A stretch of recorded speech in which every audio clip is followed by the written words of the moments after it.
Maradi accueille cette année la 12e édition de la journée des communes du Niger.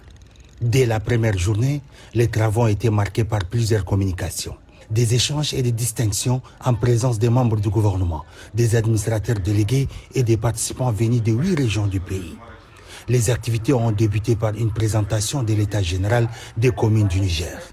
Les échanges conduits par le secrétaire général du ministère en charge de l'Intérieur, en présence du ministre d'État, le général de division Mohamed Toumba et des membres du CNSP ont permis de faire le point sur les avancées et les défis de la gouvernance locale.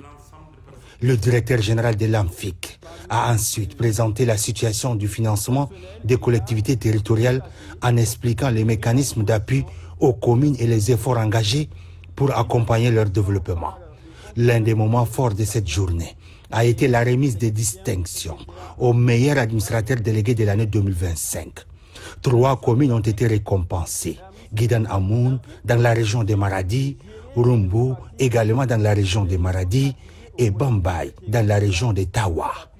La commune de Gidan Amoun s'est classée première grâce à la qualité de sa gouvernance administrative, à la bonne gestion de ses ressources financières et aux investissements réalisés au profit des populations. Les membres du gouvernement et leurs représentants ont ensuite présenté plusieurs communications en lien avec leurs missions respectives. Le ministre de la Refondation et de la Promotion des valeurs sociales, Ali Ben Salah Hamouda, a expliqué les objectifs de la refondation et l'importance de la promotion des valeurs sociales pour renforcer le civisme, la cohésion nationale et accompagner les réformes engagées par les plus hautes autorités du pays.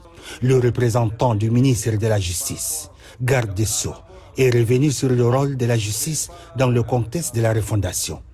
Il a notamment insisté sur la contribution de la justice à la consolidation de l'État des droits, ainsi que sur la décentralisation présentée comme un levier important face aux défis sécuritaires. Le représentant de la ministre en charge de l'Éducation nationale a pour sa part présenté les actions de son département en faveur de l'amélioration du système éducatif, en mettant l'accent sur le renforcement de l'accès à une éducation de qualité dans les collectivités territoriales. Le ministre de la Jeunesse et des Sports, Sidi Mohamed Al-Mahmoud, a souligné le rôle de la jeunesse dans le développement local. Il a encouragé une plus grande implication des jeunes dans les actions citoyennes et les initiatives communautaires, tout en rappelant les efforts du gouvernement en faveur de leur encadrement. Le ministre de l'Enseignement et de la Formation technique et professionnelle, professeur Forme Moumouni, a mis en avant l'importance de la formation technique et professionnelle dans le développement des compétences, l'insertion des jeunes et la création d'emplois au sein des collectivités. Le ministre de la Communication et des Nouvelles Technologies de l'Information, Adi Ali Salatou, est revenu sur les enjeux de la digitalisation de l'administration publique. Il a également insisté sur le rôle des radios communautaires dans l'information, la sensibilisation des populations et l'accompagnement des collectivités territoriales. Une mission qui lui a été confiée par les plus hautes autorités du pays. La présidente du comité de gestion du Fonds de solidarité pour la sauvegarde de la patrie a, de son côté, présenté les missions du fonds, ses réalisations et les mécanismes de mobilisation citoyenne. Elle a aussi salué les efforts des communes dans la mise en place des comités de gestion des collectes devenus des acteurs essentiels de la solidarité nationale.